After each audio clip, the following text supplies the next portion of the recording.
The NFL draft is now less than 3 weeks away, and we'll spend that time breaking down some of the position groups the Broncos could be looking at. Start at wide receiver. I'm Phil Milani alongside Eric Dalala. Eric, this is one of the deepest classes in recent memory, but for the purposes of this video, we'll spend our time looking at the top three guys. Eric, why don't we start with Jerry Jeudy?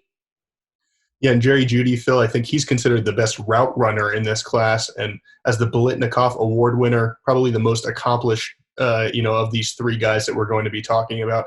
Just had a lot of production at Alabama, especially the last two seasons. Broke 1,000 yards the last 2 years, broke 10 touchdowns each of the last two seasons, and he was their number one wide receiver threat. So if you're looking for a guy that has proven that he can do it, proven that he can be the guy, Jeudy might be the direction to look. Yeah, and if you want to look at some of the numbers on Jeudy, 6'1", 193 pounds, ran a 4.45 40 time at the combine, 26 career touchdowns at Alabama, and Eric, the Biletnikoff Award winner as a sophomore. So clearly a very accomplished career at the college level. Could be the first wide receiver taken in this year's draft.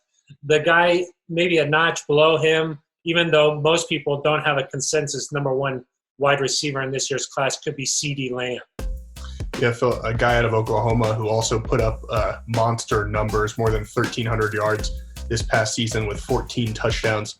To me, what he reminds me of is a little bit of a Cortland Sutton, just because he broke quite a few tackles this past year. He's able to add those yards after the catch. And you think back to a game like Broncos at Chargers in Week 5 with Cortland shoving a couple people off him. That's maybe what you're getting in CeeDee Lamb. He doesn't have the elite speed that some of these other guys do. Ran a 4.5 at the 40, so just a tad slower. But he's a proven commodity as well. Has played 3 good seasons, and he'd be a great option as well. Yeah, he's more of a physical wide receiver, I would say. Maybe I think some people have compared him a little bit to DeAndre Hopkins. Whether that's fair or not, I'm not sure. But one thing's for sure is that he's got big play potential. Last season at Oklahoma, averaged 21.4 yards per catch. So that's a pretty big-time playmaker down the field. 6'2", 198 pounds. Could be a great option for the Broncos if he lasts till 15. If not, the Broncos may have to look at the speedster from Alabama. That's Henry Ruggs III. Yeah, and Phil, he's a guy that you're going to have to project with a little bit, right? Because he wasn't the leading receiver in Alabama. Averaged about 40 catches the last couple of years, 700 yards, kind of in that ballpark. Still did have the scores to go with that, but you're going to kind of have to guess, what is he going to do in the NFL? Is he going to be able to run these routes against press corners? We've kind of heard a few questions about his ability to run crisp routes, but what he does have, as you mentioned, is that speed, that 4.27 at the combine. He's a guy that people imagine being like Tyreek Hill, using him on jet sweeps in the backfield, and just getting loose, creating separation from cornerbacks. So some big play potential there from Ruggs, but maybe he's a little less polished than these other two guys. Yeah, definitely less polished, and I think it's easy to just compare his speed and say he could be like Tyreek Hill, and that's obviously a popular trend in the NFL. But one thing we saw last year against maybe some more physical cornerbacks at, say, LSU, a little bit of a hard time getting off the line there. So it'll be interesting to see how he compares. Just 5'11", 188 pounds. So, Eric, if it was up to you, which one would you choose?